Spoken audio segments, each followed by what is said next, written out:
You are listening to the Jobbers Court Podcast, a podcast for wrestling fans old and new. Court is now in session.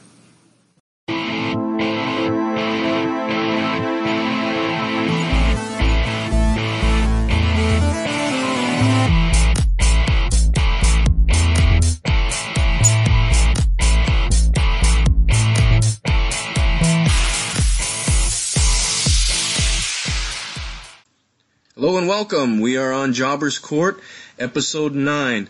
Very excited to be here tonight. We've got a really great subject. It's going to be one of those first shows we're going to get to talk about really just one primary subject for a long time. We're all pretty excited about it.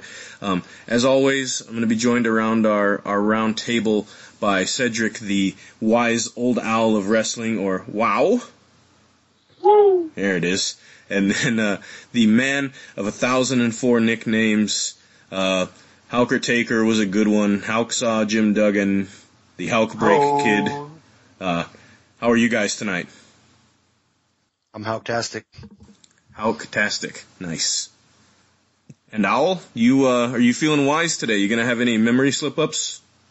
No memory slip-ups today. Are you sure? What? What? All right. We have a fourth member of the panel today. We're really excited to have John Canton with us. He is I would call him a renowned internet wrestling writer. Very popular, at least has been for me for several years. I think I've followed him for probably about 4 years now, reading everything he's been writing for his website. So, John, if you could just real quick tell us about yourself and what you do, and then we're going to get into the heart of the interview here. Well, thanks for having me on, guys. I appreciate it. And I hope the guy that said what doesn't forget too many things as we're going. It made me feel like a Steve Austin, era promo and stuff like that, which they still do at wrestling shows. And Stephanie McMahon handled it awesome on Raw, by the way, but I just wanted to say thanks for having me on. I appreciate it. And I like coming on podcasts, talking with other wrestling fans, just cause that's a cool thing about, what I've been doing since like 99 or so I started. Basically in 1997, Survivor Series 97, Shawn Michaels, Bret Hart. And I was about 17 years old at that time. I was born in 1980. So that was also when the internet was booming, if you guys remember, because it was like the late 90s kind of thing. That's kind of when everyone started getting in their house, right? So the wrestling business boom and the internet boom were like coinciding and stuff, right? So that was the first time I read about wrestling on the internet, because I was just like so curious about what the hell happened there, right? And I remember friends at school talking about it, so it's like, okay, I get it, got into it. And there were these. Back then, there was like newsletters in 98. There was a lot of newsletters. You just sign up for a newsletter and they send you an email. So you're sitting in class in high school and you're like reading newsletters because you're bored, right? There's nothing else going on. And then I'm like, I could write better than these guys. I'm like an A student in English high school, so might as well. So as the years went on, it just kind of grew and stuff like that. So do you guys know the website Roger.com? Yes, I follow it. That's actually where I discovered like your writing initially. How about you guys? Oh yeah, definitely.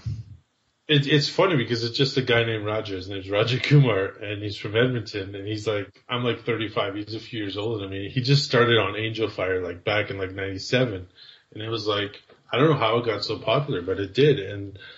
And so I was writing there in like 2000, 2001. I remember Jim Ross sent me an email like 2000 when they wrote something about The Rock, and he's like, that was a great article, young man. You get it. You get the business and all this kind of stuff. I was like marking out like crazy. I'm 20 years old.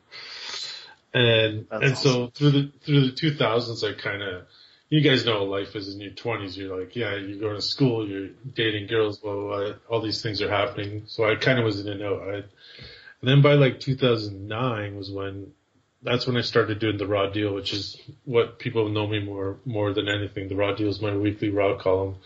And I started that in 2009 because at that point in my life, it was weird. I had a good job, but I didn't like it. I kind of quit. And then I was like, okay, I have this thing with Roger.com. I've been running there for years. And at that time, I'm like, okay, Twitter's this new thing and Facebook's this new thing. So I'm like, if you write just consistently, put work out all the time and stuff like that. And and just shill the hell out of it all the time. And I reply to everybody and all that kind of stuff. It's like you got to think of it like customer service, right? Like somebody asks you a question, reply to them. You don't ignore it, right? So, we're just wrestling fans, and I'm sure you guys know in your everyday life, you don't have, like, say if you have different people you work with and interact with at school, not all of them watch wrestling anymore because it's more like a teenager thing, right? Yeah. So you get to meet all these people all over the world, and I mean, if you guys see my Twitter and Facebook, like, I interact with people all over the place, and it's really cool, and it's grown to the point where I've been able to do this full time for the last 3 years. So I wrote on a site called whatculture.com for 2 years, December 2013 to 2015. I had enough of it. It's one of those sites where you write lists all the time, like top 10 reasons why this person, whatever. So I did about 1,500 lists in 2 years. It was insane. Oh, and jeez. They paid full-time money though, and I was working from home. So now I write for tjwrestling.net, which is my own site. It's evolved in the last six years. I've gone from a WordPress blog to, like, somebody wanted to pay me to run ads on my site. I'm like, okay, I can make money at this now. And then I write a few other sites, Comeback Sports, Awful Announcing, Awful Announcing is a huge sports site. So, it's really cool to be writing there. And then therichest.com, I do a list for them. I'm getting back into it. So it's been a long journey, but I don't know if I could go back 15 years, whatever, and start again, if I would have done it, but here I am, kind of thing. And it's kind of cool to see how far it's come. It's weird explaining it to people that don't get wrestling. I'm sure you guys know that just from talking to people in everyday life. Yeah. And when you tell people this, it's like, oh, what do you do for a living? Well, I write on the internet about pro wrestling. It's like, what? And it's just like, it's a fan thing. Like, if you're a fan of something, like, I compare it to your favorite sports team. Like, and this is what I say when people complain about wrestling when it's bad. I'm like, my favorite football team is the now Los Angeles Rams, and I'm diehard.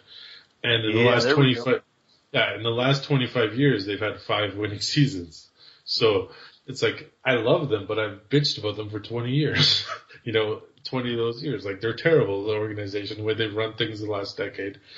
But you love it, right? And I think with pro wrestling, it's like, well, I don't really love Roman Reigns, Triple H, but I'm still going to spend thousands of dollars to go to WrestleMania this year. So, I'm going to support what I want. Like, I went to a Rams game last year. It's the same thing. And, like, we like it, but we don't have to love everything that they do, right? So sure. I think that's the key in wrestling. But the one thing I'll say, like, reading your articles and your pieces, you're not as negative, and you don't like crap all over the business like a lot of the IWC do. And I think that was really the appreciation I had, like, reading a lot of your stuff. I also find we're pretty similar when it comes to our match ratings, because I actually keep a listing as well when I watch stuff, and I look forward to reading your stuff just to see how close we had rated the matches. Yeah, I should send you I got this Excel spreadsheet, cause I reviewed every WrestleMania in 2012, I think, and I posted them all in a month. That was a big thing for my site, like, cause everyone was, like, coming on the site. There was a WrestleMania review on there every day. I started working on them a few months earlier. And so I reviewed every WrestleMania with star rating, so I got all of them on a spreadsheet. So it's really organized and stuff. My friend did it for me. I didn't even know he was doing it, but he did it. And it's weird. Like, people say, why do you use star ratings on a match? Well, for me, and I think you guys can relate from reading, like, if you see a match and you say, okay, well, this was very good. Well, okay, that one was very good too. But people will want to see the star ratings because it's like, okay, they want to compare, 2 matches on the same show rather than saying this was very good, that was pretty good. What's the difference, right? So, but like, I totally get, like, I've had certain wrestlers, be like, how can you say something's 3 stars when we only got 7 minutes or whatever? Like, we could have got more, but, there's some wrestlers hate it. I don't think most of them care, but, I think some of them, like, they don't want people to rate them or whatever, cause you're limited in what you can do, right? If your booker says you got 4 minutes, you're not gonna have a 3-star match. It's just the way it goes. But, if AJ Styles is in a 10-minute match, it's gonna get 3 stars 100% of the time, cause he's so good. And there's a lot of guys like that too, but. I say it's a bit off subject, but, Cedric and Hulkster, when you guys are sitting down and you're evaluating matches, because I know it's something I do. I don't know if do you guys think in terms of matches when you guys are watching them? Like, Cedric, do you go in and think to yourself like on a 10 scale or a 5 scale or whatever when you're watching a match, or do you just watch the match? I don't go so technical like have an Excel spreadsheet or sit down with a notebook and start writing things. But ever since we started this even before we started this podcast, I was very critical. But ever since we started the podcast, and I've allowed myself to look at more than just the WWE, but just look at the other companies on TV, plus some on YouTube, plus anything that I can get my hands on. I've been comparing more and more, and I've been noticing even my own kids have been listening to me, and they too have been becoming more critical. So sure, yeah, I watch and I'll mentally start rating, okay, this was a good match, not so much because of how long it lasted, but just the content of it, or some of them, even when the content was good, I'm like, this just came out of nowhere. So I kind of lower my rating, my mental rating as such on that one specific match. So yeah. It's not just enjoying it for enjoying it anymore. It's almost like I enjoy it, but at the same time, I'm trying to analyze, okay, what makes a better match, what makes not such a good match and stuff like that. Yeah, Hulkster, what about you? Yeah, well, that's the beauty of the new WWE 2K16 game, is that it rates the matches for you after you play them. But no, I'm talking about real stuff. Sorry.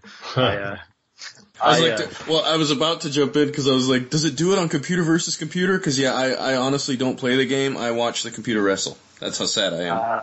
I think it's just the Xbox version. I don't know, but I'm just messing with you guys. For me, there's three things that I get really analytical about: the athleticism, or I guess just the way that they move, the fluidity, and how everything kind of transitions through the match. High spots, no high spots. Sometimes I'll rate a match depending on the high spots. Doesn't necessarily have to have high spots to be a good match. The next thing is just the story being told. And if it's just like a 3-minute match where the story isn't progressed, typically I'm going to rate it like meh. I don't put a number or a grade scale on them usually. It's just more of an entertainment value for me personally. But yeah, I try to dig more and take away from what the wrestlers are actually doing. So I'll try to pick out like the working hold moments, or try to see one person talking to the other person, or I'll just try to see the behind the scene kind of glimpse that a casual fan probably doesn't normally see. So those are the kind of things I look for, I guess a director watching a play would be like, does he break character, or was that supposed to happen? Was this not supposed to happen? What's a work? What's a shoot? Those are a lot of things that I look for. But overall, like as far as grading a show or grading just a match, it's always based off of entertainment value. Was the story being told? Did the story progress? And was there a lot of cool athleticism in there? Cool. Yeah, that's really good insight, because I know, like, I look at all kinds of things, but I'm totally into what is the complete story of the match from beginning to end. Like, if I can watch a match and I don't have to watch the package that came on before the match to understand how important the match is between the two people in the ring, like, those are usually the matches that I really, really enjoy. So I think that's a big thing overall. I guess, again, I broke the format. It was just so fun getting off topic to talk about that. Cedric, we can't officially have a member of Jobber's Court until they answer one simple question, right? Yes, you are correct. And first, do you want to? Let's go ahead and initiate Mr. Canton into Jobber's Court the right way. Anyway. That was good. You're one of the druids, I think. Okay. First of all, Mr. John Canton, thanks for coming to Jobber's Court. I really appreciate the work that you do. Today I was reading your latest article on Raw, and the one thing that I really liked was like Rasquash said, you're not negative in your tone. It doesn't feel that way when I'm reading it, but you tell it like it is. You're not afraid of saying, okay, this could have been better. This person should have been the winner. this is the route we should be taking. I've read a lot of folks that they'll just either complain or they'll remind you again why the route they're taking is best for business. I was reading your work and you were like, well, you know what? This is what the fans would like, and this will be what will make sense and be better for business. But because of the business aspect, this is the route they're taking. So I kind of appreciate that you put in that insight. But going to the number one initiation question, I will go in 3. I'm just joking. What do you recall started you as a fan of wrestling? What was the moment that you either it could have been a match, a specific wrestler, a specific event?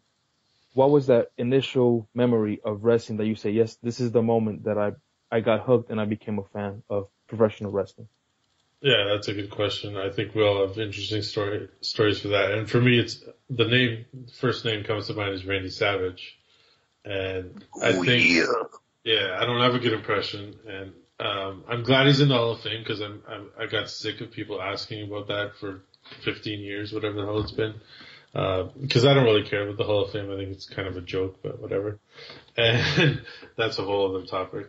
But I don't know exactly the first match I saw because, you know, you're a kid. You don't really remember what the hell was on TV when you're 4 years old. Let's be honest. People can say they remember, but they don't remember. I know people that say, oh, I've been watching since I was 3 years old. I'm like, okay, I have a 3-year-old cousin. He doesn't know anything, you know? He doesn't remember what he just did yesterday. But anyway, so it's probably like I said, I was born in 80, so I probably will say is about 85, 86, and I'm the youngest of 14 first cousins. I'm from a big Greek family. I'm the youngest, and 10 of them are males. So all my older cousins would always hang around with me, so they're watching wrestling, so I got into it that way. Then they would be like, who's your favorite guy, John? And I'm like, Macho Man. I never really gravitated to Hogan because I thought it was, I don't know, it just looked boring. But Savage had, you know, the ring gear, the look, the voice, the flying elbow. Like, who didn't do the flying elbow off the couch onto a family member, right? Guilty.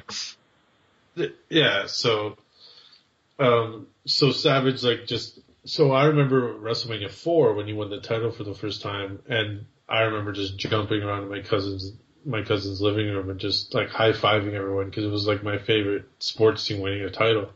Because by that point I was starting to understand a little better. I was like 7, 8 years old. And so that's how I got into it. And then I just always watched it, even through the 90s. We had an illegal cable box. I don't know if you guys remember those things. Yeah. Yeah, but it saved you from spending $30 and asking your parents, especially for the money, right? They're like, why the hell would I spend money on the paper? But I could record it, watch it when I come over from school kind of thing. So, and it made me pretty popular with my friends because they would all come over because we had a box. And so that kept me watching through the mid 90s when, you know, the business wasn't that hot. It was basically Shawn Michaels, Owen Hart, Bret Hart, and everybody else kind of was shit. To be perfectly honest, it wasn't a good time necessarily. And then 97 things picked up in Austin and Mankind and Triple H and Rock and everybody kind of took off. But yeah, so Macho Man was definitely my first favorite wrestler. And then, from him it was probably Mr. Perfect, once Savage kind of was getting older, and then Mr. Perfect, and then I loved, Shawn Michaels, my favorite guy ever. My top 3 are Shawn Michaels, Kurt Angle, Steve Austin. That's my top 3. And I love so many other guys, and none of those guys are Canadians, but believe me, I love the Canadians. So, you're not, like Bret Hart's not your favorite wrestler? No. I like Shawn more. I just think Shawn was a better all-around performer. Bret's probably my top 10, but he's not in my top 3, so. Like, and I had him when we did a radio show a couple of years ago. I mean, he was a guest on our show. He was tremendous to talk to. I've met him a couple times. I love him, but Shawn I never met. He's blocked me on Twitter. I don't know why, but you know, whatever. And I don't even remember tweeting him, but I can't follow him anymore. Wow. Yeah. So, I mean, I'm fine with it. I don't really care, but it was weird. And then, but Shawn was always my favorite. I think Shawn, as far as all-around performer, I mean, when he came back in 2002, I was like marking out as much as anyone alive. So oh, I'm sure. Yeah, when he retired in 2010, I was really sad, but I don't blame him. He was done at that point. It's funny how much people loved him in the 90s. I am a much bigger fan of his work in the 2000s than I ever was with his stuff in the 90s. Cause he was more of a professional in the 2000s. He was a dick in the 90s. He was the biggest asshole probably in the history of business. And, just based on things that we've read and heard, right? So. Yep. Except for Sid, you know. Yeah. Damn near killing Arn Anderson, but other than that, yeah. But Sean in 2000s worked with everyone and stuff, and he was amazing, like as the veteran babyface. And I just think as a pure performer, like all around, and his heel work in the early to mid 90s is amazing too, right? So he could do everything. Well, I know that's it's great that you're into these guys, and you know, like I said, I would have just assumed like Bret Hart would have been the number one, just that from being Canadian. Because for me, like Tatanka, being a Native American guy, like Tatanka is one of my top like guys that I love to watch of all time. People would make fun of me for that, but he was good. I don't care what anybody says. Yeah.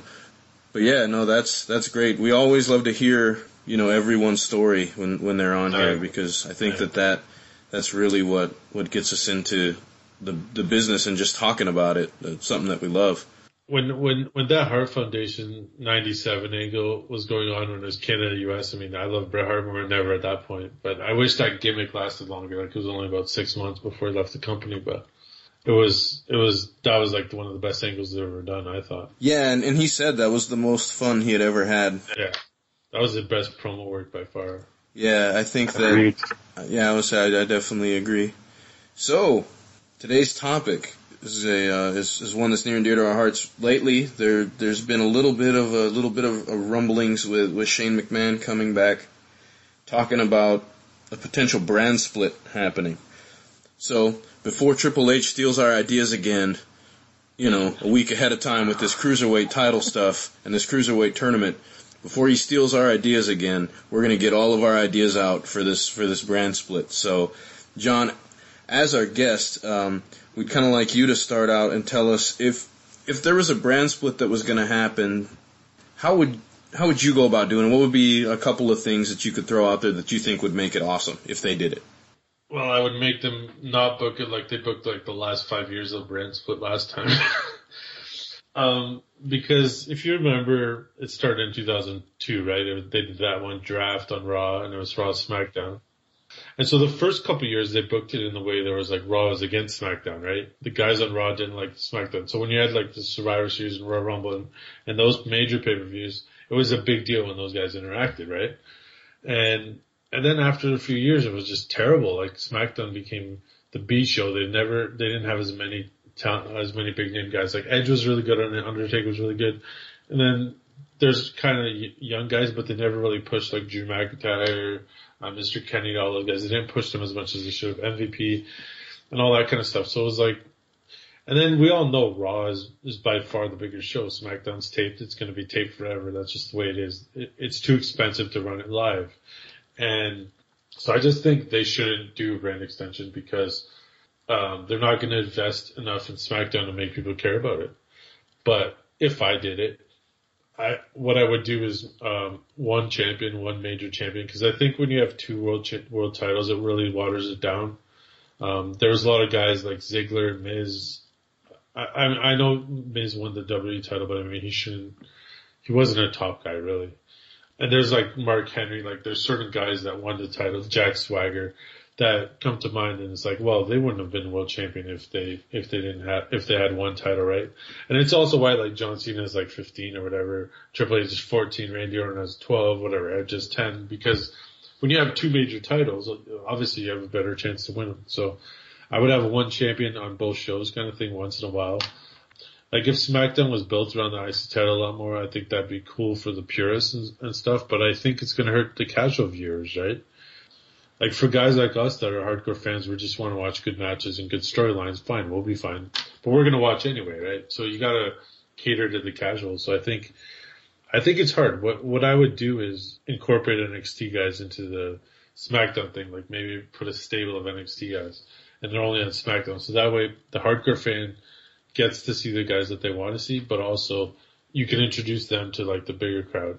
And it's like, like Kevin Owens, I believe, was the one that talked about it in the last week, and he was just saying, I think it's a big help to these shows if you could have people only on one show, because then you know where they are if you want to see your favorite guys. So that's something that, like, you push the cruiserweight thing more, you push the NXT talent more, like put Finn Balor with his Bullet Club stable on on SmackDown kind of thing, right?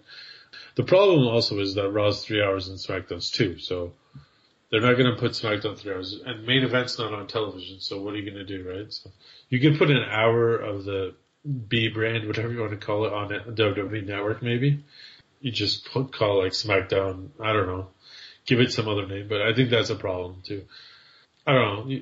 You guys can chime in, I guess. Okay. Well, I just so far what I'm taking in is your main focus though would be keeping it on one title, and not one major world title. Yeah, keep the world title. Don't add other titles. We don't need more because they don't know how to book them. So. Yeah, and I know we talked about, on, I think it was our second episode about title prestige, and that was one of the things like that we had brought up and we actually talked about. So we discussed this, I guess, a little bit, but we definitely didn't get this in depth. Hoekster, I guess your thoughts on what he's talking about having a single world title, and then also maybe a couple of things that you think could help this brand split. All right. Well, John, to be honest with you, I agree with a lot of what you said, especially with the last brand split. After the purchase of WCW and ECW, they did the whole invasion angle. I really liked the story when they first did the split and then the draft. I thought it was really neat there, but it went downhill really, really quick after that. And there was probably a good 3-year period where I just stopped watching SmackDown because nothing really excited ever happening on SmackDown. So yeah, I got a real bad taste in my mouth for the whole brand split thing. Right now, with the way that they're kind of working through injuries and how it's kind of becoming a bigger deal, about maybe doing off seasons and whatever, I think a brand split could be a good idea for that, just to kind of ease some of the load on some of the wrestlers. But as far as the overall product, and like you're saying, with the casual fans, keeping them entertained and keeping them watching at least twice a week, what's on network cable. If I were to do a brand split, if I was the one booking and being in creative, I would do a very short-term one. The way they're working this potential giving Raw to Shane McMahon if he wins at WrestleMania, what I'd like to see is some kind of swerve at WrestleMania where Shane gets what he wants, but he doesn't get everything he wants, if that makes sense. So there's a divide between Stephanie and Shane. Shane gets one show and Stephanie gets the other show, and saying like, well, you know what? Like, I'm just going to take who I want and we're going to go to Raw or we're going to go to SmackDown. Either one, it really doesn't matter. And we're going to be the better show. So they have like probably the top 15, 20 guys pulled from NXT who really are probably ready for a promotion up to the big leagues. Get them, and then get a few other guys who are already on the main roster and pull them to Thursday night show. And then every month at every network special, they actually show the ratings between each show and who's real world winning, between the two. As far as the titles, yeah, I'd say probably keep the, Intercontinental title on Raw, keep the, US title over on SmackDown. The tag team champions float between, Divas champions floats between, and the World Heavyweight Championship floats between, and have actual like rankings between the division. So each show will have their own little rankings or power rankings. I like that. Yeah. For the actual main events of the pay-per-views, or the actual pay-per-views or network specials, the very first match on the card should be the number one contender match. Whoever wins that goes to the main event for the championship. So that it kind of has a little bit more legitimacy put into it, kind of break some of the just random who's next for the title kind of a thing. And then I would say, again, keep this split very, very short. So come Survivor Series, we'll put Team Shane versus Team Stephanie. Whoever wins gets control of WWE. And then they go back and meld everything back together. So that's my take. I think that'd be a real neat, 6-7 month long storyline. Be somewhat different, but also kind of a taste. And if, after that period of time, they see their ratings really going up with the brand split, they could either continue it and work some story out that way or just bring it back, whichever worked. So it would definitely be an experiment. but I think it would definitely be something a little bit different, especially if they worked some kind of rankings or actual divisions. Yeah. So you're not really thinking long term then. You think it'd be better to just do, like an 8-month program? Yeah, that's what I would rather do, and that's what I think I'd rather see as well. 'Cause again, like for me, I like the stories being told, and there's already enough other promotions out there for wrestling. I can watch TNA, I can watch New Japan, I can watch Lucha Underground, I can watch ROH. If I want to watch 2 different shows, I'm going to watch 2 different shows. I don't want 2 separate complete products coming from WWE.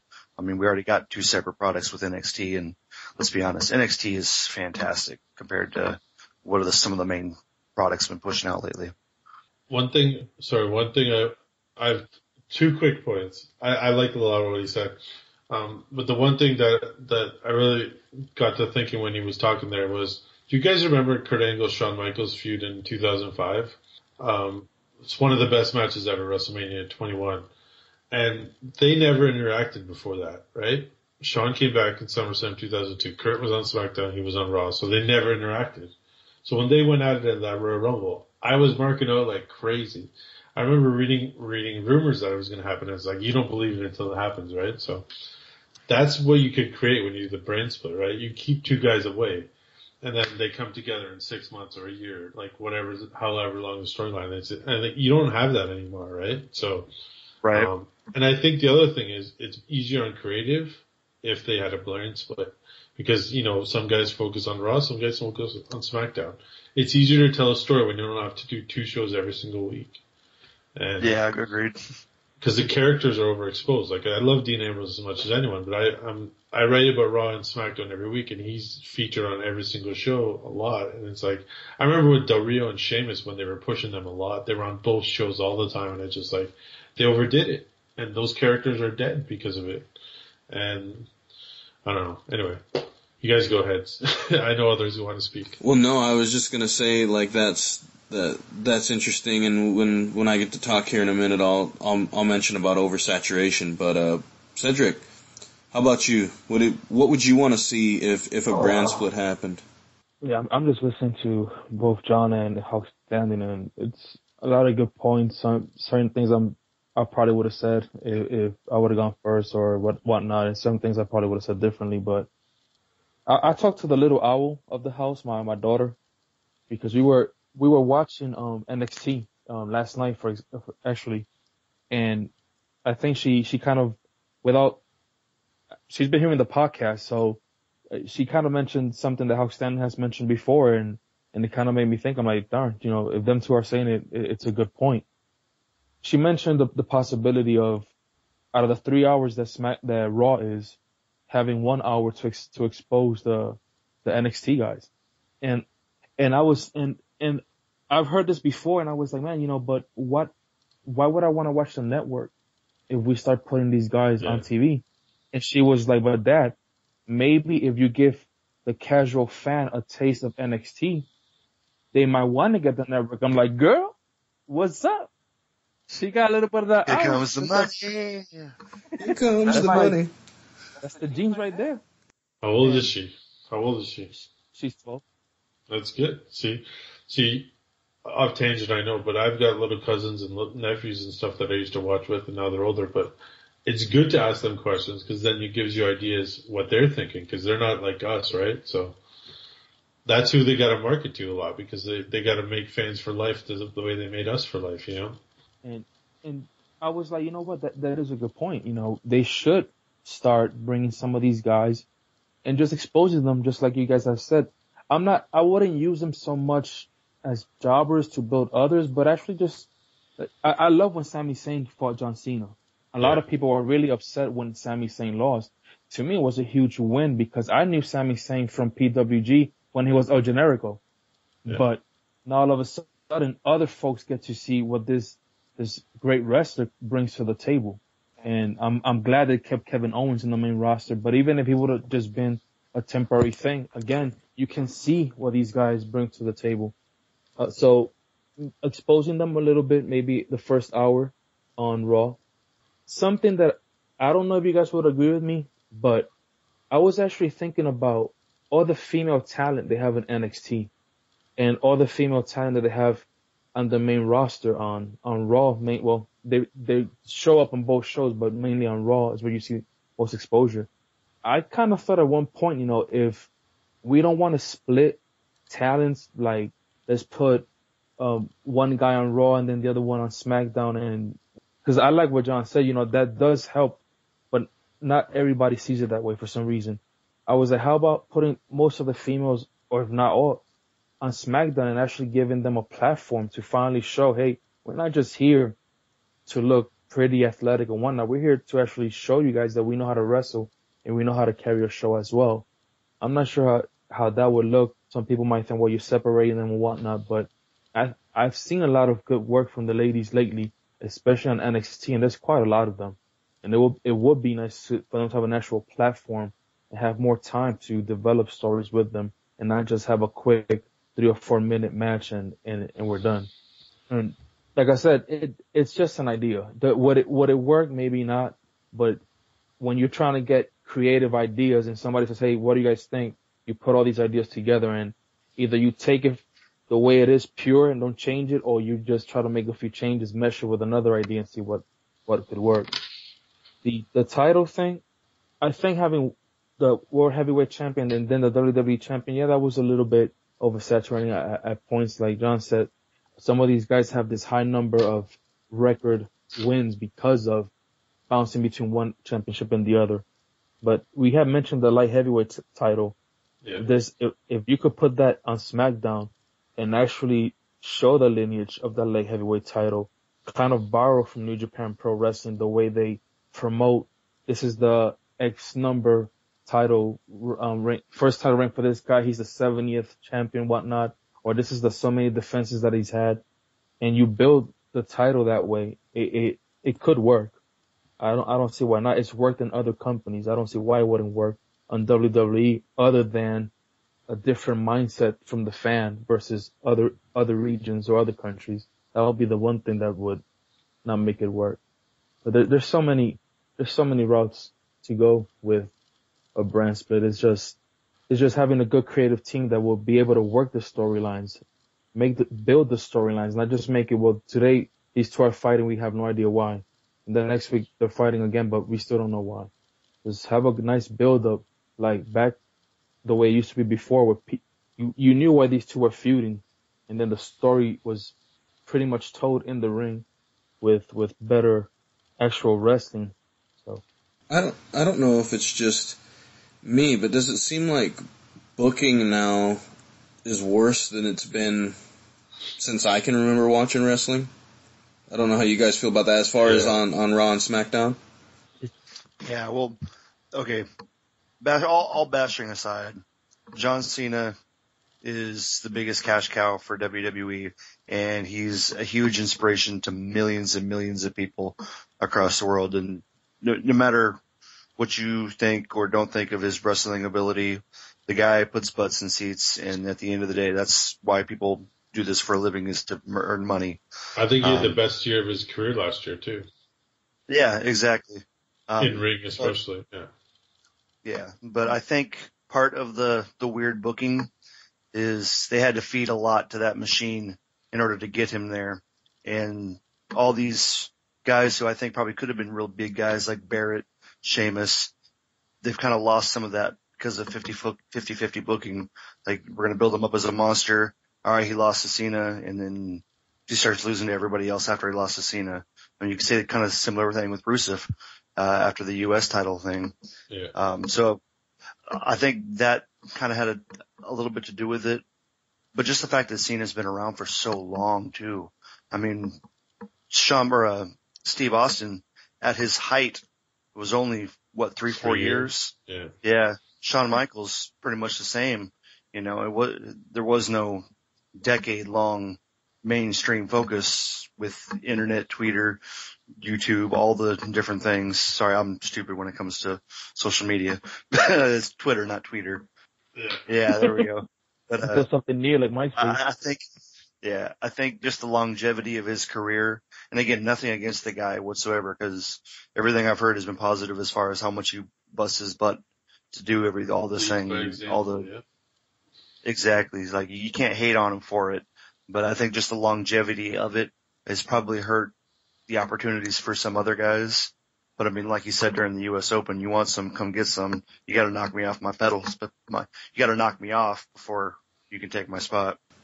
Don't get me wrong. I thought they booked John Cena just fine. I really didn't have much of an issue. To me, it's more like how many times at one point could we watch the Usos versus New Day, or how many times were we going to have to watch Roman Reigns versus Sheamus?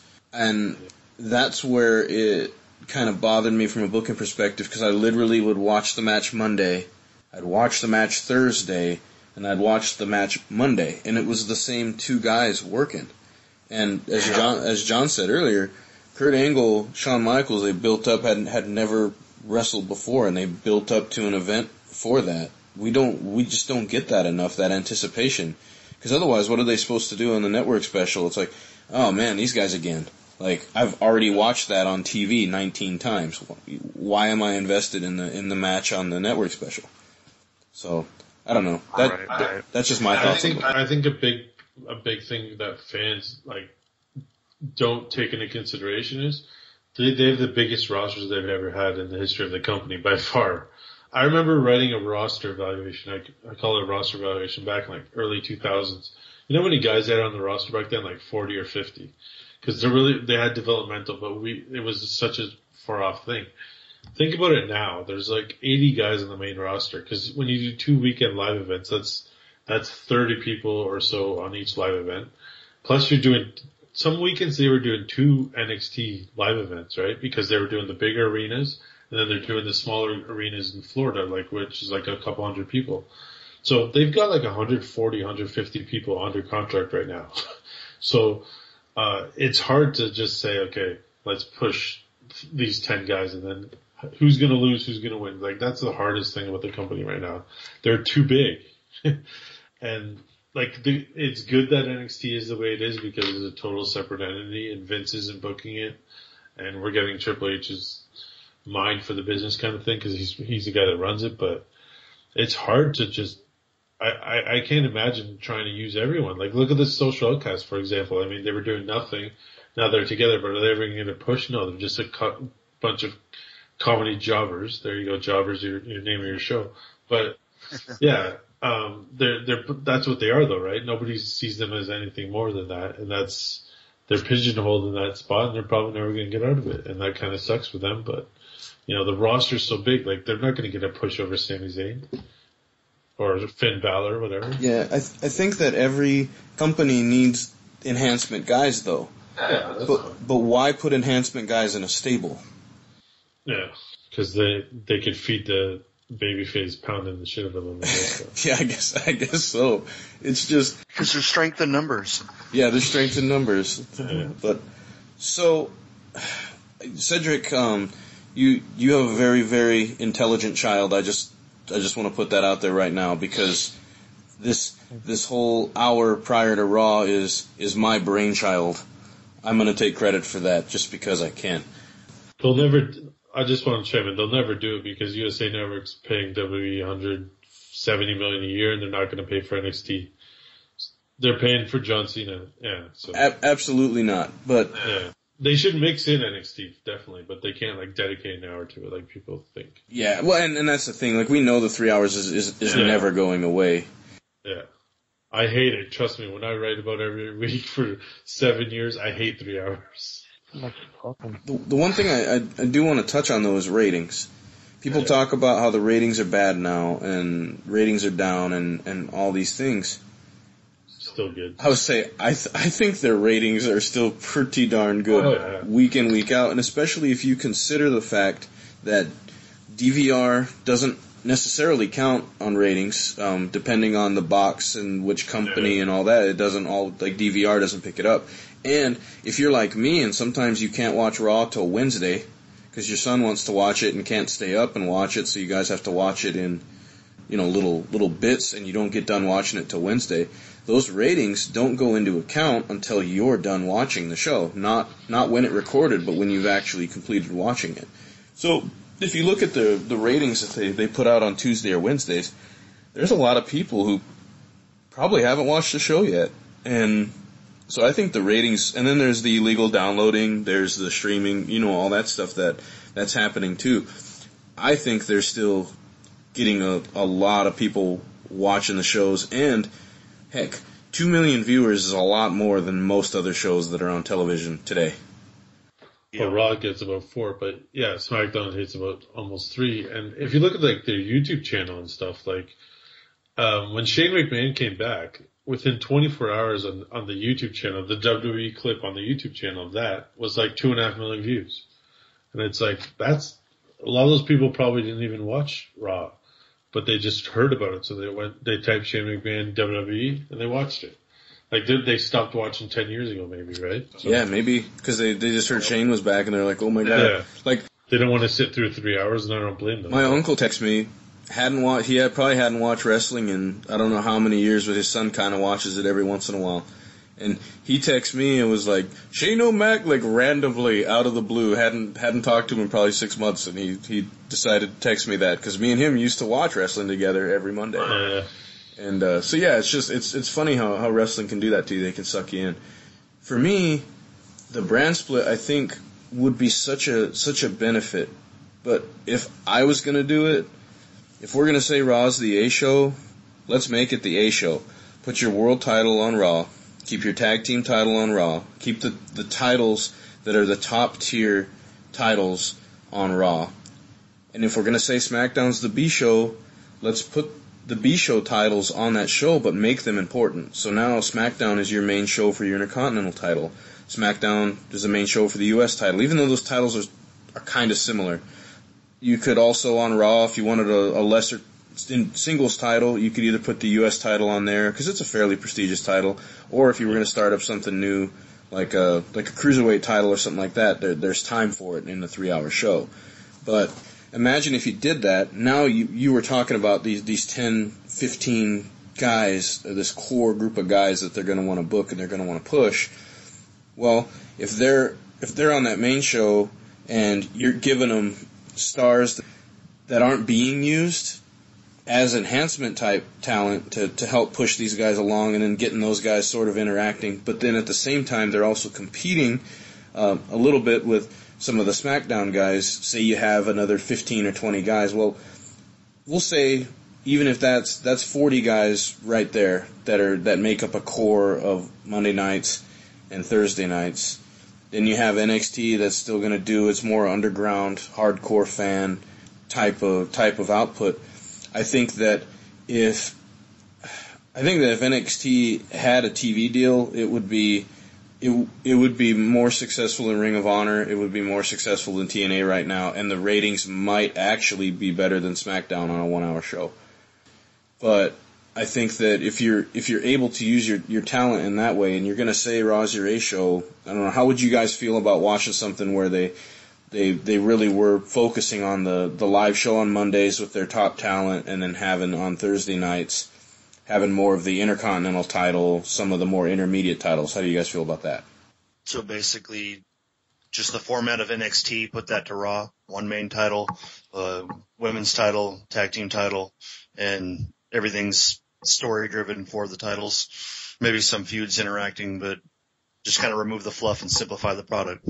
Yeah, but here's the thing. So you have a 3-hour show, but instead of a 20-minute opening promo with the same 3 people every week, just go right into the matches. Yeah, well, I'll say you can focus on your matches, but still focus on the promos and like I've always said, my favorite segments are generally backstage segments, like the ones that either make me laugh or that I really like, or, when Brock Lesnar attacked Dean Ambrose in the parking lot the other day, I was one of the most excited. I was like, that was so great, because you do not see that anymore, and I loved it. I thought that was an outstanding way to build a match.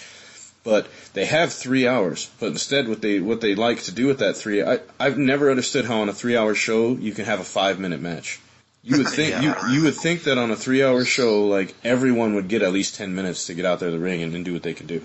Last week's Raw, and like I said, I've read about everyone for 7 years. Last week's Raw had like 6 matches under 5 minutes, I think, and I just don't understand it. But they had to stick in 20-minute promo, 20-minute promo, 20-minute promo, but McMahon family members. Yeah. God forbid younger talent gets a chance to promo, right? But. And it's not that the promos were bad. I thought that we don't need them. Exactly. I say when you're trying to when you're trying to push your WrestleMania show, I get it, because they got to come out there and they feel like it's their product, they have to sell it, and it's micromanaged. I've heard Steve Austin talk about it being micromanaged all the time, when he's watching it, and that, that's his thoughts outside looking in. But I think that if they took a show like Monday Night Raw, and that's what they did, they really focused on the top tier talent that they have. Because could you imagine how much better Roman Reigns would be if you didn't have to see him twice a week? Like, if you only saw him on Mondays instead of having to see him on Mondays and Thursdays and every network, it just, the oversaturation, I think, is what kills me about the product right now. And if Raw and SmackDown were somehow separated and I didn't have to see the same talent Monday that I saw Thursday, I think I would be a lot happier. My son might miss out on the Lucha Dragons, but whatever. I don't agree with the Roman Reigns point, because I think people that hate him, and I don't hate him, I think he's fine. I just think they gotta change his gimmick, change his song, change his entrance, change his wrestling gear, change a lot of things.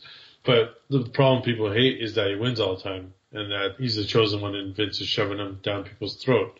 That's what they hate. I don't think they hate that he's on every show. I think they hate just the idea that he's being pushed like John Cena. Like when Cena was getting pushed, he was only on one show, right? So it's the idea that they're picking someone that the fans aren't responding to that people hate, and they should hate that part of it. But I think he works hard, and I don't really mind him as a performer. I think he should probably cut down on the clotheslines. Because those are some weak clotheslines. No, I mean he does them fine, but he does like 30 in a match, and it's just like, it's why he's not going to get injured, I guess. But I don't know. I don't mind him, but like that's the thing. Like if they did like you guys are saying, like if they put one major title on Raw, then the guys that are on SmackDown, wouldn't they want to go after that title though? So you got to have the champion on both shows. Yeah, I know. I understand what you're saying there. I guess to me, I was just in my mind, I was just trying to think of like if we're gonna say Raw's the A show, like that's where it is. The other problem I have is the title is defended a lot, like at every single network special. I would be one of those people. Maybe it's just because I'm a hardcore fan, but I'm one of those people that maybe we don't need to see the title defended on every network special, because then you could actually build up a title match. Because otherwise, you spend 3 weeks on an angle, you have the match, and then that's it. If you don't have title matches, then people aren't going to watch. Like they shouldn't matter as much as they should, but that's what people bitch about the most. Like when this guy's going to win the title, when that guy's going to win the title. Like Daniel Bryan's rise in 2014, he was already a champion, but the fact that he won the championship at WrestleMania 30 made him elevated him even more, right? I think with Dean Ambrose, the chase right now is a great story. He's like the only guy they have that has a true title chase right now, right? That's who should win the title at WrestleMania 32, but he's not going to do it, so. Cause they want Roman. Next weekend, right? Yeah. In Toronto, yeah. But, I don't know. It's weird, like, when I read about the business, and I'm just like, I love it, but they could be doing so many little things better, and I think all of us made good points as far as booking things and stuff like that, but that's what I think a problem they have too, is they have like 25 writers and stuff, and I've read stuff from writers, I've had writers interact with me, and they were like, I've sat there in the meetings for 6 months, and I got maybe 2 ideas over, because they just want to do what they want to do, right? So. And I think at the end of the day, Vince McMahon, he knows what he wants for his product, and that's what he's going to give you. Cedric, your thoughts? I was just gonna, because I'm listening to all you guys, and I'm just like absorbing everything you guys are saying, and there's so much I want to ask. It's not even like state, but more like ask, because for example, I like the idea of having one title. And I understand what Rathquast is saying when he says maybe not overexpose it so much, like every network special or pay-per-view. You're defending it. You don't want to see the same two guys fighting for it every pay-per-view. But I also agree with well, John is saying, the way things are, if one show, because I think there was a pay-per-view, I'm not sure if it was last year or in the past 2 years. I know there was a pay-per-view that because there wasn't a championship on it, everybody just was dogging it before it even happened. Yeah. And it wasn't a bad pay-per-view, but people were just already dogging it. Was that? I said everybody crapped on Fastlane too, because I mean the title wasn't defended on there, and they didn't like the triple threat match. They didn't like who won. So yeah, I mean I get what you're saying. So it's almost like even a good idea that we can have all of a sudden with the internet, fan base, if you want to call it that, sometimes it's so negative. So it's almost like damn if you do, damn if you don't type of mentality at times. Because even this WrestleMania, like you guys were saying, when Shane O'Mac came back, I read someone that was saying, why are people so excited about Shane O'Mac? The guy was average at best as a wrestler. I was like, maybe they're excited because it's something new, something different. And I think that's what we need. It's just something different. A brand split. I like SmackDown. So I wouldn't want to see SmackDown just pushed to the side and not be given its fair shot, especially now with Morrow. And I think Morrow does a great job in the combination with Saxton. I think Saxton's doing a really good job with him as well, to tell you the truth. And the King with his little plugs, that like Rathsquash says, the heel King coming back. I actually think all three of them are doing good. So I really would like for them to have good matches and good wrestlers, for them to have good commentating. You know what I mean? So if we were to split the titles, like I said, putting a strong light heavyweight champion there, because we mentioned this in previous podcasts. We have so many new to us in WWE, but not new for us that have been following wrestling. So much smaller, more athletic, quicker wrestlers coming in from the indies to the WWE through the NXT brand, that you can build. I don't want to say still like the X Division, because obviously before the X Division, there was a cruiserweight title and there was a light heavyweight champion as well. So, but you could focus on that on SmackDown and build it around that.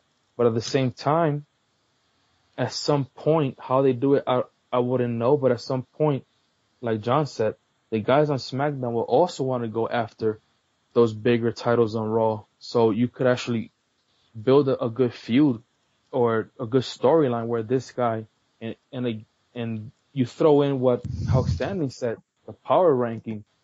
So you would also look, okay, who has that power ranking on SmackDown that can actually compete against the champion on Raw? There's so many options that we can go, but I just don't want SmackDown to be pushed aside and as the B program. Then we get over half the show on promos on Raw, but then we get the Raw rewind on SmackDown as well. So I gotta relive the whole thing again. So I really would like them to do something also with SmackDown, because there was a time for me where SmackDown was really, really good. I still miss the good old days of Taz and Michael Cole, but that's just me. Well, when Paul Heyman was running it, they were actually beating Raw in the ratings for a while, right? Yeah. I was just going to make that point. It's on the Heyman DVD, and if you guys remember, SmackDown 2002 was probably one of the best periods in the history of the company. I think Raw 2000 is my favorite year. Any show in 2000. I think 2000 is the best year, but SmackDown 2002 when Heyman was booking was amazing. It basically got fired because it was beating Raw. Like, there was no reason to fire him. He was doing an amazing job, but they want Raw to be the number one show. And in Raw's defense, you probably shouldn't go around telling your talent that Raw is the B show. Yeah. You mean SmackDown? Oh yeah. But yeah, at that time, like Raw wasn't as entertaining. That's the way it was. And so that shows that people would buy into SmackDown being a top show. But I think now so many years have gone by where SmackDown is the show where people just read the spoilers and they don't care about it as much. I review both shows and I enjoy SmackDown. I think on average this year I've actually given SmackDown better score when I do my score every week. Because I think 2 hours is an advantage over 3 hours in a big way. But I agree with those people that don't watch it because nothing that big really happens. Like they just did Ambrose and Owens on SmackDown this week, and two of my favorite guys, but they've had like 6 matches in the last 3 months. So how could you get into it, right? So. No, I completely agree with that. I think that it's definitely hard to stay interested in something when you've seen it already. And that's what used to be so great about pay-per-views back in the day, because you've waited and waited and waited, and you wanted these guys to wrestle for so long, but it's never worked out. Either the guy cheated and he couldn't, didn't allow himself to get in the ring, or he ran away from the guy forever, or he was dodging him the whole time. And so it was that moment when they finally did get in the ring together, and the guy couldn't run and hide, and they were going to have it out. Or when Hulk Hogan and the Ultimate Warrior finally stepped in the ring against each other. Like, those are moments that stick in my mind where that I will never forget them. And there have been very, very few of those moments to me, unfortunately, over the last few years, where I can look at it and just go, man, that was something I'm never going to forget. Yeah, all right, guys. So it sounds like we've had a lot of really outstanding ideas. I like pretty much everything that you guys have said. At the end of the day, though, we know Raw's going to remain a 3-hour show. SmackDown is always going to be a tape show, 2 hours. There's always going to be your B show. Your spoilers are going to be released on Tuesday, and everybody's going to see them already before the Thursday show. So I don't think there'd ever be a chance of those shows ever going head-to-head again. Before we cover our tag team booking, how do you guys think NXT would do on TV if they found a channel or another home somewhere else? Well, first I'll say, if we combine all those ideas that we had right there, then we'd make a great booking team, right? Yes, sir. I can use that money. They don't get paid that well, to be honest.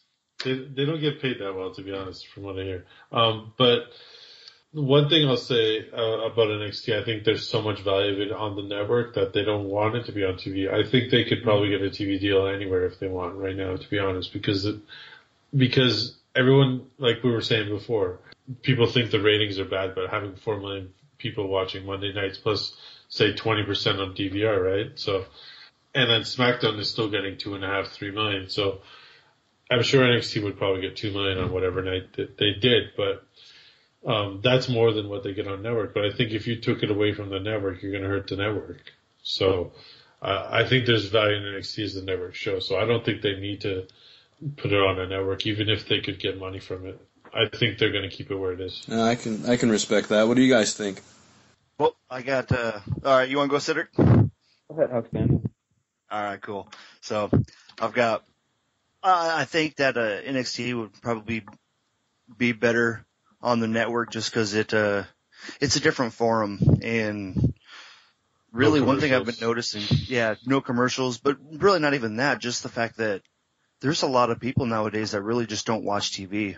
Like, it's all streaming through Netflix, through Hulu, through something. And, I mean, heck, I just got Hulu myself. And so now I can watch Raw or SmackDown the day after instead of having to watch it that night. Cause my wife, she just doesn't get it. And I've been trying for about 3 years now, but, so I don't always get to watch it when it's live. And, now that I have Hulu, I have that freedom where I can avoid some of the spoilers. But I think that's really where a lot of technology is going, to where live TV really isn't as big as it used to be. So I think there's definitely money in the NXT. But regardless of whatever type of forum, I think NXT is going to continue to make a lot of money, for WWE. And to me, it's all because of one wrestler, one name, and one other wrestler that this person is compared to, in my eyes, is John Cena. And that wrestler's Bayley. Yes, she's a female wrestler, but again, Bayley is the super baby face. You could kind of draw some comparisons to the gimmick, just a little bit more kid friendly, or I guess a little bit more PG, compared to the way Cena uses some things. But again, it's on the network. It's not on cable TV. It's not advertised on regular TV that often. Yet every time you go to an arena, whether it's in Full Sail or if it's wherever they're touring, how many little girls are out there in the audience decked out full Bayley headsets, from freaking shirts to wristbands. So they're making a ton of merchandise off of her right now. So I mean, they're gonna have that cash cow through her as the franchise of NXT. So regardless, they're going to make a lot of money just for that reason alone. I mean, granted, the men are fantastic as well. Finn Balor is excellent. He's always been excellent. Sami Zayn, fantastic. They have probably the best tag team division, in my opinion, in wrestling right now. ROH's is really good too, but yeah, I agree. Well, yeah. Again, it's a little bit easier to find without paying a lot more money. Yeah, convenient. There we go. But yeah, NXT is going to be successful no matter what form they're on. Cedric? Woo! I'm just listening. I'm telling you, I feel like SpongeBob here. I'm just absorbing. But I think they would do well. But again, even before John mentioned it, like I told my daughter, I think it'll be a bad move business wise to put on TV, because then, like I said, what will be the point mainly of the network outside of if you go for pay-per-view, it's $60 for your cable company. That will be the only reason why they still even have the network. But I love indie wrestling. I cannot believe how much I've grown to enjoy indie wrestling. Specifically right now, I love Ring of Honor, and NXT kind of gives me that feel where the fans interact with the wrestlers and vice versa. Every now and then you see kind of that happen in the WWE on the main shows, but for the most part you do see on NXT Gable, that with his partner, the whole thing, William and Gable, that everybody does it with them. Bayley doing her signature, like throwing up her arms, and everybody doing it at the same time. Enzo and Cass, and let me spell it out for you. So there's that indie feel on NXT, and I agree with you guys. I would just, if you were to put on TV, I think they would do well, but at the same time, they're right where they're at by being on the network, in my opinion. But it would be interesting, especially, I know Hawk Standing has thrown the idea quite a few times of what if NXT versus the main roster, and that reminds me of the good old days when Raw versus SmackDown. There's a reason why there's a game on it, and it's one of the better games that I've played video game wise. So I think an invasion angle is something they have in their back pocket. They know that they could kind of do it at some point with Triple H as the guy leading them, kind of thing. But we'll see. I was gonna say, I think that to me the best thing, like Nexus was one of the best angles they had in a long time, and a lot of that's where a lot of that came from. You can't maintain an angle like that for a long time. Obviously, it's something you can do for maybe a 3-4 month program.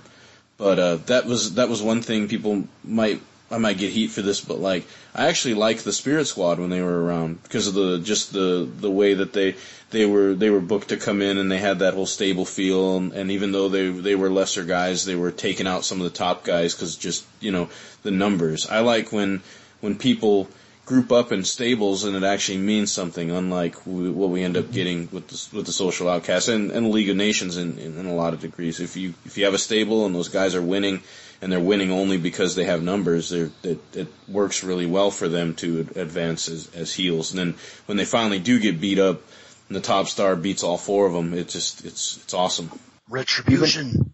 Even NJPW with their stables, you just rewatch it, and what the stable that you're part of has such a huge history that you become a part of that history, and it makes sense when you see Chaos, and when you see the Bullet Club, or when you see whichever one, Suzuki, it just makes sense to see.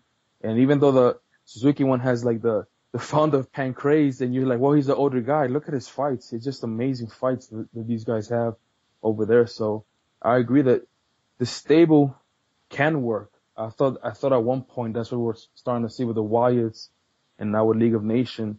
But it's just like John said, when you see the Social Outcasts, you're like, man, really? Well, and you feel bad for them at the end of the day. They're kind of getting sympathy. And they're not bad wrestlers. No. Either. Nobody in WWE is that bad. Like, you gotta be skilled to have that, to be there, right? Like, you gotta have some skill. Whether you're Braun Strowman, I mean, like, he's not great, but he's got the skill to be a big man, right? Yeah, sure. He just needs more matches. Yeah. Yeah. He's the great Khali. I'm just joking. Yeah, nobody needs the great Khali. No, but he's working Big Show and Kane, so they could teach him how to work that style. That's they're coaching him on the road kind of thing. That's the business. And I know Wrath Squash had mentioned Adam Rose when he had the rosebuds and everything. That was fun, and I thought they were gonna do something with the bunny angle too, and that kind of dropped. But I like when he was in NXT. I think last name was Kruger. or something. He was just Leo Kruger. he was Bounty just Hunter. a badass. You know what I mean? It was a good character, and you wouldn't think, is that Adam Rose? Yes, it is. He was pretty good as well. So they are talented. Even Keith Slater with the 3-man band. I just thought about that. That was such a fun time as well. But he's a character. You know, you also need those characters in wrestling as well. You know, we discussed gimmicks on the last podcast, the last episode. You need that as well because it also gives more angles. We talked about Goldust, and you guys showed me how great of a wrestler he is, you know, so you need that as well, and better storylines and just building your storylines, not just a quick, this week, Usos versus New Day, next week, Usos versus New Day, and the other week you throw in Team 3D in there, and you're like, come on guys, you know, you have the talent.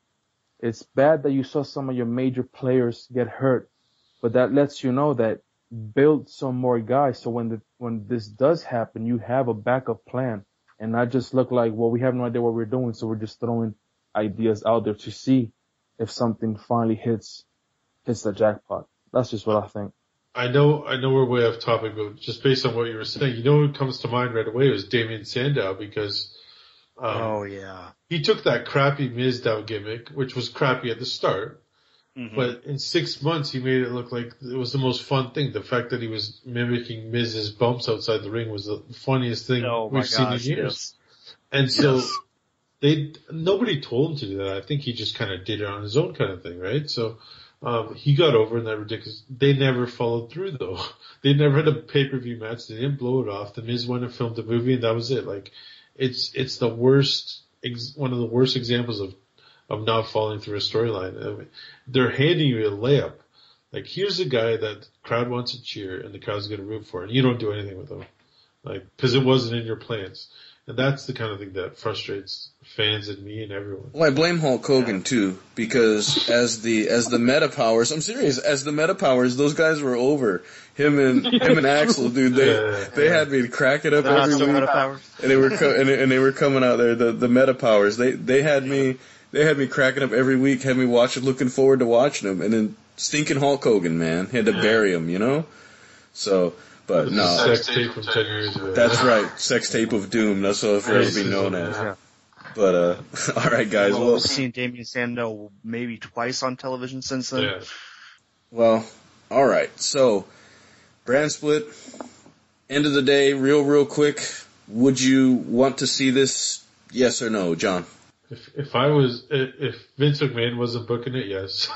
No offense to him. I just don't think he has it, mentally, to do it anymore as far as like a creative way to do this. Like if they did it the way they did the first few years, like I said, building up to Sean Kurt, like those first 4 or 5 years, make them different writing teams, different everything, then yes. But if you did like the last 5 years of it, then no. So, you know, it depends what it is. Makes sense. Hoxter? Short term with a payoff down the road. Yeah. Stephanie and Vince McMahon versus Shane and surprise WrestleMania double turn Triple H taking NXT guys up to SmackDown. So something like that. Or you could say Daniel Bryan's the GM, right? So that way Shane doesn't have to be there every week. Yeah, there you go. But yeah, do a babyface GM. Yeah, but yeah, short-term payoff with handing the reins to Triple H and Shane McMahon taking over the next generation of McMahon's leading WWE. And again, there's nothing wrong with Steph because I love Stephanie. She's super entertaining and she is just as great as her father was during the Attitude Era of getting into the show and being that character.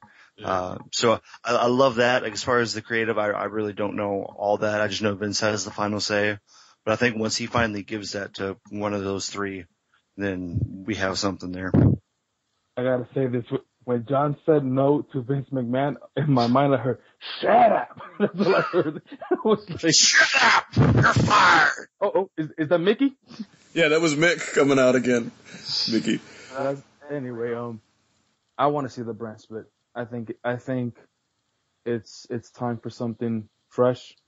I know it's people want to say, what's a recycled idea? It might be a recycled idea, but it might give a fresh outlook, especially like how Stanley said, if some way, somehow the NXT guys come up and start building their own little roster, sort of, on SmackDown, a few invasion angles, the return of the GMs will be nice, especially with, Daniel Bryan. That will be a good idea as well. So I would like to see it. What you need is a general manager. Dude, you got that thing going You all are the time. fired. All right, so I'm just gonna quote Daniel Bryan. I'm gonna say yes, yes, yes. I wanna see a brand split, but I kind of am on board with only seeing something that's from WrestleMania to WrestleMania, and I think that would be the best way to do it. Well, outstanding work, guys, covering this sort of hot news that's going on right now and getting our thoughts down on the podcast before somebody else steals them, damn it. So we're going to do the last part, which is the fantasy tag booking here to determine who moves on in our fantasy tag tournament here. This is going to be a good one tonight. I know the Houkster's been really looking forward to talking about this team, but we're going to have the Von Erichs versus Beer Money. Two teams that you can kind of see as being similar in style, in a lot of ways, even though one's modern and one's, much more old school. Since they are your boys there, Houkster, why don't you talk to us about the Von Erichs? Alrighty. Well, the Von Erichs are, I'm not going to say the greatest wrestling family, but they're definitely in the top tier of families in the business who you should know who they are. They ran WCCW, they're in Dallas Sportatorium, USWA in the early 90s. Oh man, just super, super special. And they're all really, really big guys too. When you think of a Texas badass, before Stone Cold Steve Austin, before JBL, there was the Von Erichs. Real tall, real super muscular, smash mouth brawler kind of guys, but also very, very great technicians as well. For this tag team match, we're talking about Kevin and Kerry Von Erich. You got one of them wrestles barefoot, just complete throwback to the style, nothing but trunks, and it don't matter. He'll put his foot right in your face, or he'll wrap his legs around you, get it in a body scissors. Yeah. Oh man, it's just something very special to watch. If you have the network, go to the vault and check out some of the old WCCW stuff, or check out some of the USWA stuff, or just plain search Von Erichs versus Freebirds. Cause to me, personally, there's no better tag team rivalry than the the Freebirds versus the Von Erichs. I love these guys. Dude, I'm tearing up. To be honest. That was passionate. Yeah. The Von Erichs as a tag team, sometimes they had David, the other brother, out there with them. But you name it, they've pretty much won a championship in very, very different types of tag teams. They've won multiple divisionals, the WCWA Texas champions, the South champions, world champions. They've also won tag teams with other partners. I think just Kevin and Kerry Von Erich teaming up, they have almost 19 different title reigns as tag teams. They've also have like at least 4 or 5 triple or 6-man tag teams with their brother David and a few other guys, Lance Von Erich and Mike Von Erich, some of the other family members. But these guys, they dominated tag team wrestling in the 80s and early 90s. So, but yeah, as far as their style, pick one and that's it. They could be smash mouth, they could be hard hitting brawlers, they could be submission artists going from one hold to immediately into another hold, and they were strong behemoths, lift you over their heads and just throw you into different types of holds or throw you out of the ring, lift you straight up into a press, beautiful, beautiful suplexes. Yeah, these guys could do everything. Not really much high flyers. I think I've seen maybe one match where Kevin got up onto the turnbuckle. It was basically just a double axe handle coming off, so they were very well grounded, but they could do just about anything to you. Cedric, What would you want to add there as far as their styles of tag team? Your opinion from your Wrestling 101, your tape study. Oh, from Wrestling 101 tape study, I need more film because I did get online, YouTube, and I also got on the network and I saw some of their fights. The one thing that stood out for me is you can definitely tell the difference between that era of wrestling versus this era of wrestling. Completely different, a little bit more grounded. I noticed both Kevin and Kerry very smash mouth in the sense that I saw a lot of good elbows to the abdomen, punches, some good solid knees to the chest, running knees towards the corner, or just dropping a knee while the person was down. So I did see a lot of smash mouth wrestling. I guess the videos that I watched, I didn't see too much of the holds. Maybe a body slam here, Irish whip, flipping them over onto their back, stuff like that. But I did feel that it was very smash mouth, and obviously the one thing that stands out is one of them wrestling barefooted, and his name is not Jimmy Snuka or any of the Umaga or anything like that. And just the physique that then in the future, the Texas Tornado, Kerry Von Erich, it was just crazy to see his physique and how strong he was. And that stood out, especially when they were feuding against the Fabulous Freebirds. So good tag team. John, your thoughts about the Von Erichs? Yeah, it's weird for me because I didn't get to see, because I'm from Southern Ontario, Toronto area. I didn't really get to see them much growing up. They didn't show NWA and stuff like that, World Class and stuff. We didn't get that here. I've definitely watched a lot of stuff over the years, and the Von Erich story is sad because, all the deaths, right? Like, I mean, it's crazy how, I don't know how they could live and go through the business kind of like that and stuff, but I think Kerry Von Erich was a special talent. It's a shame that he let, alcohol and drugs and whatever take over his life, because I think he could have been main eventer for years, and he was still young when he passed away. So, but the chemistry with his brother, I mean, they had great matches, and the crowd, like the crowd response to those guys, that's the thing that stands out to me. Because when you watch wrestling today, the crowd doesn't react as good as, the Attitude Era or the 80s era, whether it was WWE or NWA or WCC. Like, the crowd went crazy for these guys, like screaming and everything. Like, it wasn't just the girls. I mean, the guys looked up to these guys, like, as role models and stuff like that. So, and the matches were always pretty solid. I mean, I've seen more Kerry Von Erich in singles probably than tags. Mm-hmm. I like to watch him and Ric Flair many times. But I mean, they all had great chemistry together. And definitely and I think, what you guys were saying too, like they influenced Steve Austin, Shawn Michaels, all those guys grew up in Texas, right? So when you think about that part of it too, I mean, they're one of the most influential families in the history of the business also. Yeah, you hit the nail on the head, John, and it was exactly what I was going to mention. The matches I watched them, it was deafening. The crowd was so into them the entire match, and usually you have a couple spots in the match where the crowd is kind of, popping and they're sounding good. It was literally the entire match. The crowd was just screaming and yelling and hollering, and it was just something that I hadn't heard in a long time. Like Attitude Era-esque, yeah. But even so, it might have been even more interactive and even louder than that at times, because it was a constant buzz. It was almost like going, if you're at a soccer match and they got those stupid bugle things going on the whole damn time. It was almost like that. There was just a buzz about the place throughout their entire match. So that's really what I took home.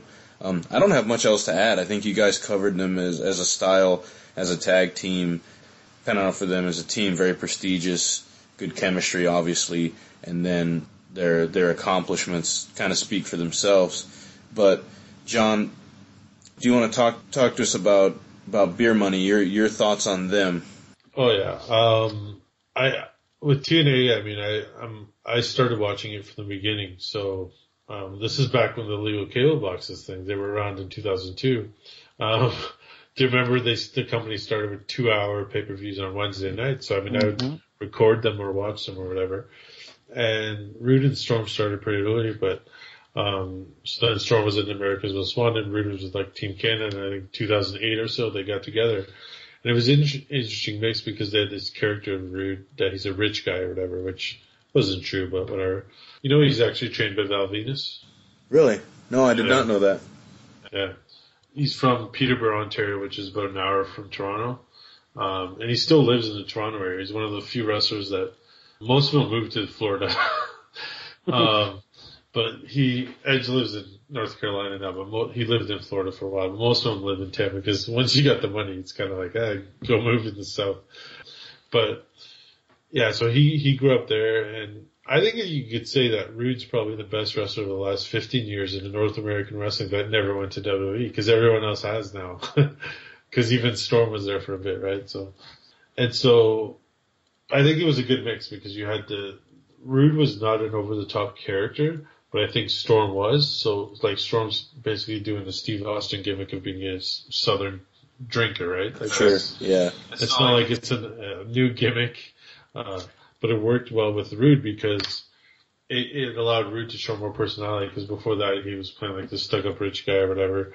And they're both basically similar body types. Like Rude's more ripped, but they're both like 6'1", 230 pounds. Like they're not jacked or anything. So, and then I thought they had great matches like Motor City Machine Guns, Dudley Boys. Like they had a really good tag team with Kazarian and Daniels. Like there was a lot of teams around TNA at that point. That period, 2008, 2009, right before Hogan and Bischoff kind of ruined everything. Damn, that was a Hogan. good period. I really enjoyed that. Like when Angle was still there and Samoa Joe, like it was early in Angle's run there. Like they had a lot of good talent, and they let the wrestling stand out. And I just like it's one of those things where you put it together on paper and you think there's not going to be chemistry, but then when you watch them, they really work their butts off to get there. And I think both guys have the same work ethic in terms of they're going to bust their ass and get over it, and they both did. So it worked. Yeah, I think that for me the biggest thing that stands out with that tag team was the fact that they kind of were polar opposites, and sometimes that can work. And even their styles are different. You have the more brawling style from James Storm. You got definitely a more technical style. Now that you mention it, I kind of see shades of Val Venus in his wrestling style. I guess I never put two and two together. But definitely a more technical style on Bobby Roode's part. So yeah, just sometimes that stuff just works out for you, and sometimes that clicks. Hulkamania, what's your thoughts on beer money? Save water, drink beer. No, I love both of these guys as individual wrestlers. To be honest with you, I really didn't watch a lot of TNA up until recently. So I didn't really see a lot of beer monies until they made their reunion. I'm like, wait, what? These guys were friends? And so I went back and I started watching and I'm like, oh my gosh, these guys are excellent.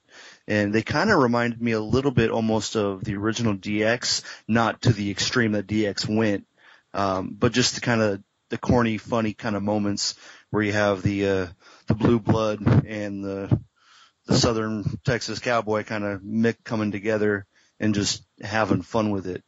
Obviously, completely different personalities between Rude, Triple H, and Shawn Michaels and James Storm, but just the way that they had fun with it when it was awesome. Some of their promos against Mex America, absolutely hilarious. But yeah, you guys, you hit the nail on the head there, John, with the matches against Kazarian and Daniels. Some of my favorite matches were against them. Real good gimmick matches with the Dudleys. The machine guns, their matches with the machine guns were like the best. I love them. Because again, like I was saying, I really didn't watch TNA during like the mid 2000s. That was almost like a little bit of a falling out with televised wrestling. And but yeah, once I went back and realized this, I'm like, oh man, these guys are excellent. Because I knew James Storm as a little bit slowed down and not necessarily as fast in the ring, but yeah, they kept up with the MCGNs and or MC whatever. I'm dyslexic. Machine Gun, Motor City Machine Guns. But yeah, like the fact that they could just keep up with them really shocked me. And yeah, those guys are excellent. Cedric, film study. What'd you learn about beer money? Well, I was gonna mention the whole America's Most Wanted in Team Canada, but something that I did. Who? Exactly. America Most Wanted. Come on, AMW and Team Canada. Yep. Anyway, What? the thing that the match that stood out for me, and I did see the MCMG one, but I saw them on the 3D Invitational. They were the finalists against the British Invasion, and that was a good team as well. They had Magnus and Williams, but the thing that stood out for me was what good chemistry they had.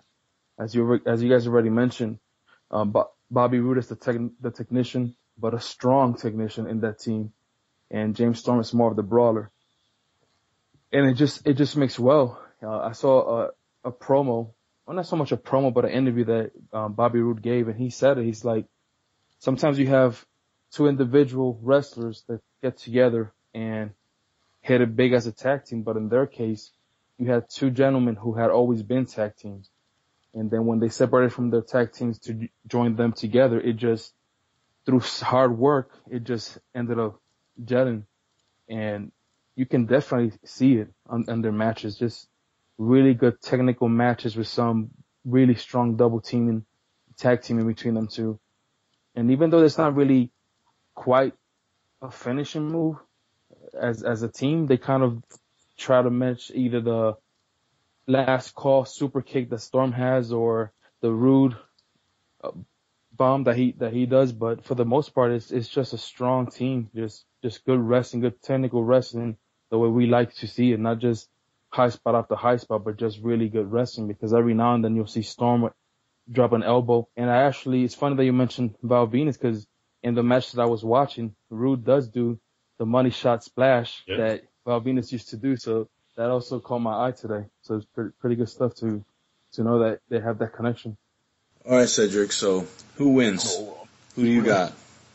I know you guys are not going to be pretty happy with me, but based on what I saw, I understand the name and the value, the strength that the Von Erichs name has, but based on what I saw and seeing Beer Money, who probably will be the heels in this matchup. I'd say so, yeah. I think I will go with Beer Money.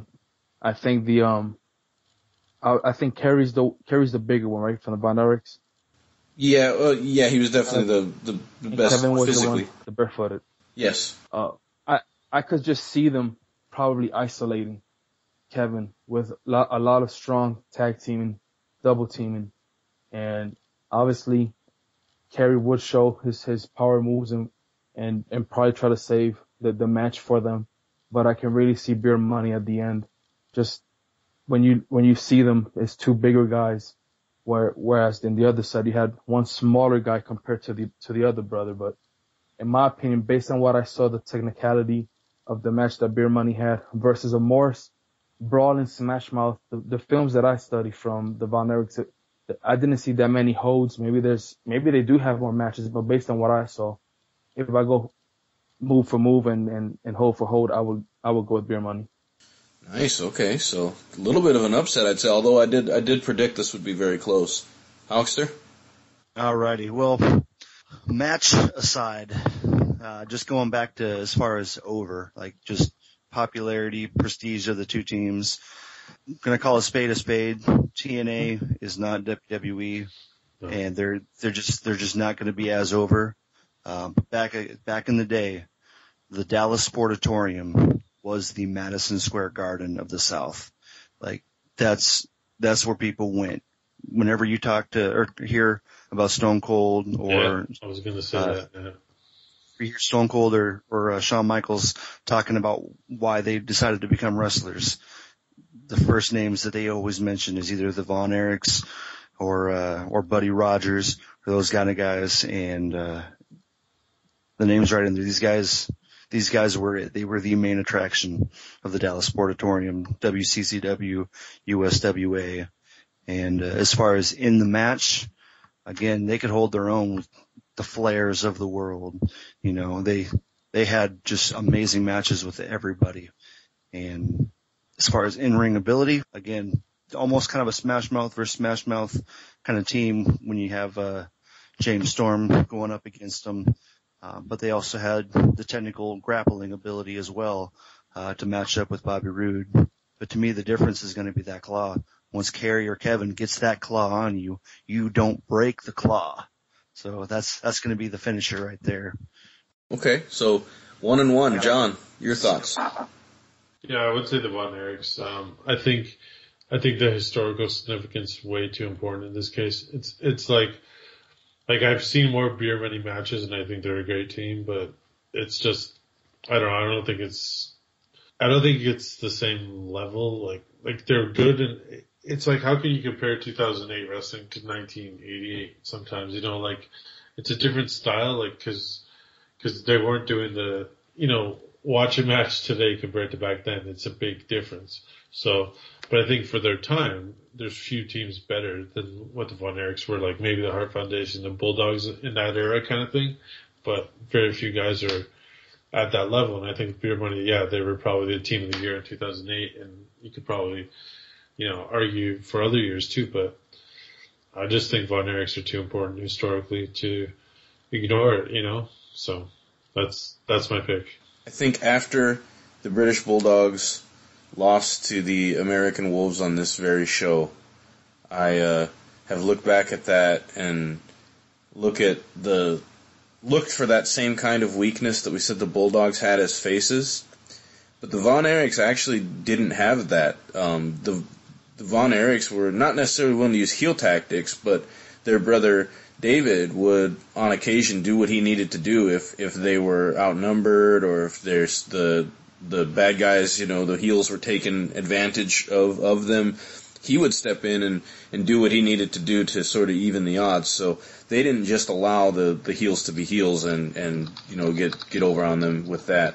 So what I think the difference is that they did have that killer instinct and they have the ability to eventually, wear down Beer Money. I think the claw, like you mentioned, is a big thing nobody talks about. Obviously, it's not used anymore, but it's something that I think if we're talking about legitimate guys in the wrestling business and guys who can legitimately wrestle, I think that at the end of the day, I think the Von Erichs would win, and I think that they're a great choice to push forward in the tournament.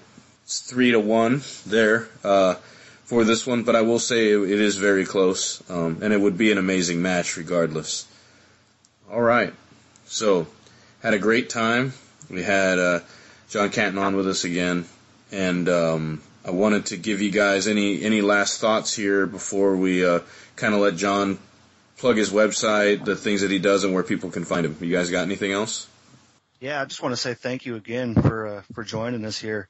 The first time I heard your name was reading through WaltCulture.com, and I'm not sure exactly when you said you left them, but I will say, like, over the last probably 2 or 3 months, I've started to lean away from them. Not anything against them because they're very entertaining. I'm not there anymore. Don't worry about it. Yeah, but I say they are incredibly entertaining. I love the videos they put on YouTube, but I've noticed that they're becoming more like the rest of the internet wrestling community, where it's just negative after negative, and it's those kind of wrestling fans that make me not like wrestling.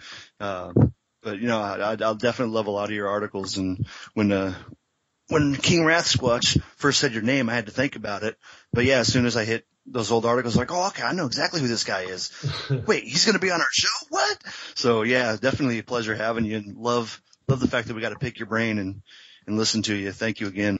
Oh, it was really good talking to you. I mean, I don't know you guys, but I like coming on wrestling shows and talking to people, and like I picked up so much talking to you guys too, just because we all have different backgrounds, whether you have kids or not. Like, I'm single, I don't have kids, but I like hearing about guys. My daughter said this, because everybody's a fan of the business, has their own opinion, and that's what the company, especially WWE, has to market to. And I think a lot of the fans online think you can't advertise for the 25-year-old male fan. You got to put on show for everyone. So that's what you got to keep in mind about the business. And I wrote about culture for 2014 and 15, and I ended it last December. My site, TJWrestling.net's really growing right now, so that's kind of my focus. We got like 12, 14 writers. I don't know, depending on who wants to write, kind of thing. We cover all the shows, so keeps me busy, and then I'm doing a couple other sites freelance and stuff. So it's a fun thing to do, but I gotta admit, I like the NFL and NBA more and stuff like that, but whenever I tried writing about those things, I tried to branch out. It's like people would never read them as much as the wrestling, so it's like, I know where the bread is buttered, I guess you could say. You have a great podcast too. Tell everybody about that real quick. Yeah, I do that every week with my friend Ray Moraldi. We've only done like 19 episodes, I think. I did variations of radio shows before.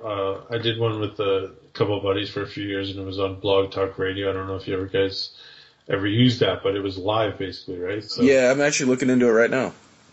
I think you pay like, I don't know, $15 a month or something, and I mean the archives are good. It's all good. You can put it on iTunes and everything, but the problem with going live sometimes is, life happens, right? Sometimes you can't make it for whatever reason. And I play basketball weeknights and stuff, so certain people can't go at certain times, that kind of things. I like having the recorded podcast now, and we're doing well with it. So, because I write in an average week, I probably write 15 to 20,000 words. So it's a lot, but I don't mind talking about it for like an hour and a half or whatever. So, and that's why I like coming on with you guys, because we didn't talk about the same things that I talk about on my show, or like the current WWE product. We didn't talk about WrestleMania storylines and whatever, which is fine with me. Yeah, Cedric, you have anything for John before we let him off the hook? Not just thanks for being with us. It's always a pleasure to see someone who's done this for a while. We're just starting, like we said in our previous podcast and our earlier ones. This started as just for fun, but yeah. It's like I told someone at work a few weeks ago. This started as just for fun, and it's still just as fun. And I could see us doing this for quite a while, but it's good to hear someone who's been doing it for a while, because it encourages us. There is a fan base out there that does want to listen to three guys just talking about wrestling, and we're passionate about it. I don't use the word love much, but we love wrestling and we're passionate about it, and it's good to see that we have someone to look up to, something, as yourself and in your articles and your podcast, and we appreciate you coming to our show. Yeah, I'm glad to join it. And it's weird, like, if people say to me, do you like that you've done this for all these years? And there's a part of me that says, I kind of feel like I wasted some years of my life. But at the same time, I'm at a level where I can pay my bills with doing this. So, I don't mind it. I'm going to WrestleMania in 4 weeks, whatever it is. So this will be my fourth one in the last 6. So I went 2011, 2012, 2014. So yeah, this one will be a lot of fun, because I don't know, I kind of feel it's my last one, but who knows? I say that all the time, right? So, well, I think you've got to meet some amazing people through your, through this business and the things that you've been able to do. I mean, your relationship with Mickie James, she's been a friend, for like 6 years, yeah. And so it's crazy, the people that you get to meet. And so I think, to me, that at the end of the day, that's what I look at. But I do want to say, thanks so much for joining us. I know we had you on here a long time, but man, the insight we were able to get into the show, one of those ones where you can really look at this and look at the in-depth knowledge that you have of the business and that we're able to kind of portray too. So it was great having you on, great conversation, and maybe we'll have to do this again someday. Yeah, I mean, ask me to come on again in a month or two, whatever. I don't care. After WrestleMania, I'll be happy to tell WrestleMania weekend stories and stuff, whatever I remember from being sober for a few hours. That'd be great. And if you ever wanted us to come along and talk on your show, or anything you needed us to do, let us know. Yeah, we'd be glad to do it. One thing I want to plug is ProWrestlingTees.com, how they have t-shirts for different people in wrestling and stuff. So we set one up for the site a couple months ago. So there's like 3 right now. If you go to ProWrestlingTees.com/TJWrestling, I plug it in all my writing. There's links on my site. There's links on my Twitter and Facebook.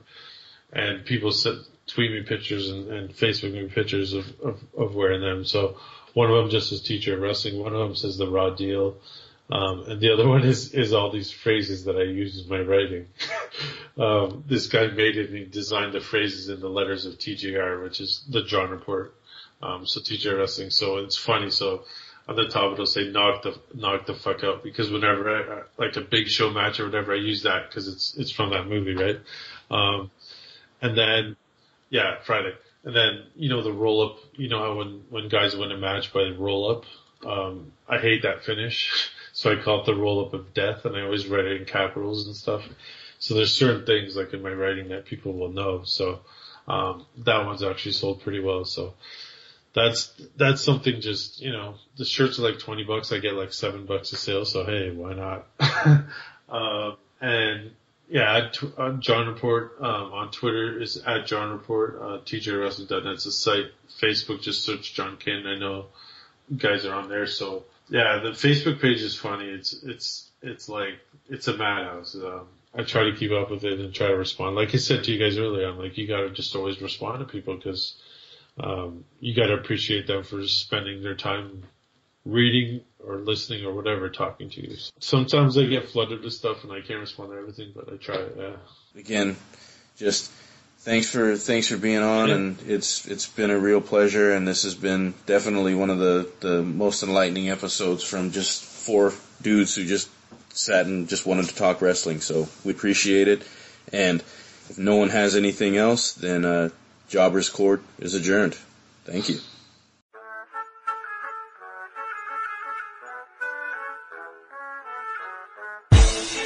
Saw you walking down the street one day, so I decided to say, hey girl, what's up, what you doing, how about you and me,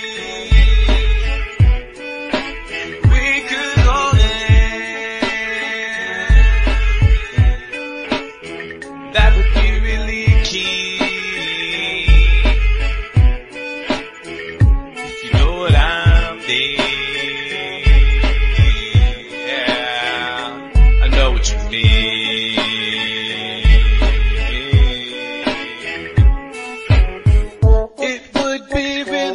I could find a way to get away from you these days, but you're everywhere, can't even sleep, we're safe away from you, 'cause you're all my dreams, you're my dream come true.